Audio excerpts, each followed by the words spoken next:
ஒரு சின்ன புதிய கண்டுபிடிப்பு. நடப்பதால் நம்மளுக்கு இதே பலனும் சரியாகுது, ரத்தத்தும் சரியாகுதுன்னு சொல்லி டாக்டர் சொல்றாங்க. அது நிரூபிக்கப்பட்டுள்ளது, உண்மைதான். அதை நம்ம கொஞ்சம் நெறிப்படுத்துவதன் மூலம் அதனுடைய நன்மைகளை இன்னும் கொஞ்சம் அதிகப்படுத்தலாம். அது பேணிக்கும் குறைநிக்கும் செய்து. அதாவது நம்ம நடக்கிற சீரனாவது நடக்கிறோம். அதுக்கு முன்னாடி சிலர் என்ன செய்றாங்க, இளைஞர்கள் வேக வேகமாக நடக்கிறாங்க. ஆரம்பத்திலே நான் தொப்பலை வேர்த்துட்டு ஒரு 50 மீட்டர் நடக்கும்போது தொப்பலை வேர்த்துது. அப்போ வேக வேகமாக நடக்கும்போது அது எக்ஸஸ் ஒரு சமானதாக ஆகிவிடுகிறது. அப்போ வந்து இது துடிப்பு அதிகமாகும். எக்ஸஸ் மூலம் இது துடிப்பு அதிகமாகும். சரிங்களா? அப்போ வந்து சீரான வேகத்தை நடக்கிறதுக்கு முன்னாடி என்ன செய்றீங்க, நீங்க எக்ஸசைஸ் செய்து நடக்க வேணாம், வேக வேகமாக நடக்க வேணாம். எக்ஸசைஸ் செய்து தலைமை வேறு எடுத்துருங்க.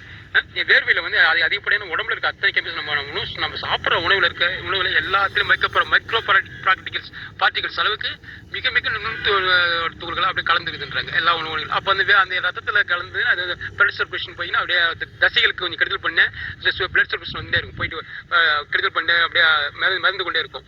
அப்போ அவைகள்லாம் வெளியே வந்துடும் அப்படியே வேர்வையில. அப்புறம் மட்டும் இன்னும் ஒன்று என்ன நன்மை இருந்துச்சுன்னா, ரத்தத்தினுடைய வெயிட் குறைஞ்சிடும். வேர்வை வந்துட்டா தசைகளில் மட்டும் நீர் சேமித்து இல்லைங்க, ரத்தத்திலேயே நம்மளுக்கு நீர்ச்சத்து இருக்கும் அதிகமாக. அப்போ வந்து வேர்வை வரும்போது தசைகள் சேமித்து வைக்கல நீர் மட்டும் வராது, ரத்தத்தில் இருக்கிற நீர் வந்துடும். புரியுதுங்களா? அப்போ ரத்தத்தோட வெயிட் குறையும். அதாவது இதே பலவீனமானவர்கள் வந்து அதிகமாக தண்ணி குடிச்சா இருக்கக்கூடாதுன்றாங்க. ஏன்னா ரத்தத்தோட வெயிட் கூடிச்சுன்னா அப்போ வந்து இதே வந்து பம்ப் பண்ணுறது, பலவீனமான இதே வந்து பம்ப் பண்ண சிரமப்படுன்றாங்க டாக்டர். அப்போ அதற்கான எதிர்ப்பு என்ன, ரத்தத்தோட வெயிட் குறைக்கணும், ரத்தத்தை தக்காக்கணும். ரத்தத்தோட வெயிட் இப்படி வேர்வெடுப்பு குறைய முடியும். ஒரு தலைமை வேர்வெடுத்துருங்க, டெஸ்ட் பண்ணி ஒரு வேர்த்து வடிட்டோம் அப்படியே. அப்போ ரத்தத்தோட வெயிட் குறைஞ்சா ஈஸியாக இதே பலம் பம்ப் பண்ணும், அந்த தக்கையான ரத்தத்தை பம்ப் பண்ணும். உங்களுக்கு இதே பலவீனவர்கள் ரொம்ப அவங்களுக்கு அற்புதமான ஒரு விஷயம் இது. ஃபர்ஸ்ட் வேர்வை எடுத்துருங்க, டெஸ்ட் பண்ணி வேர்வை எடுத்துட்டு ரத்தத்தோட வெயிட் குறைச்சு அப்புறமேட்டே சீரண வந்து நடங்க. துடைச்சிட்டு அப்படி துடைச்சி விட்டு துணியை டவலாக துடைச்சிட்டு அதன் பிறகு நீங்கள் சீரண வந்து நடங்க. உங்களுக்கு இன்னும் இதே பலவீனம் வந்து விரைவாக சீராகும். நீங்கள் அது மாதிரி வேர்வை எடுத்துக்கிட்டு வேர்வை எடுக்காமல் நீங்கள் நடந்தீங்கன்னா 6 மாதத்தில் இதே பலவீனம் சரியாகும்னா, இது 2 மாதத்தில் இது மாதிரி நீங்கள் செஞ்சீங்கன்னா 2 மாதம் இதே பலவீனம் சரியாகும். கூடவே ரத்த அழுத்தமும் உங்களுக்கு சரியாகும்.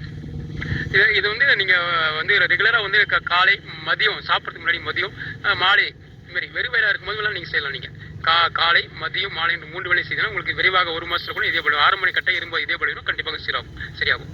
அதாவது வேக வேகமாக ஓடினாலும் எந்த டாக்டரும் உடம்பு ஹெல்த்துன்னு சொல்றது இல்லை.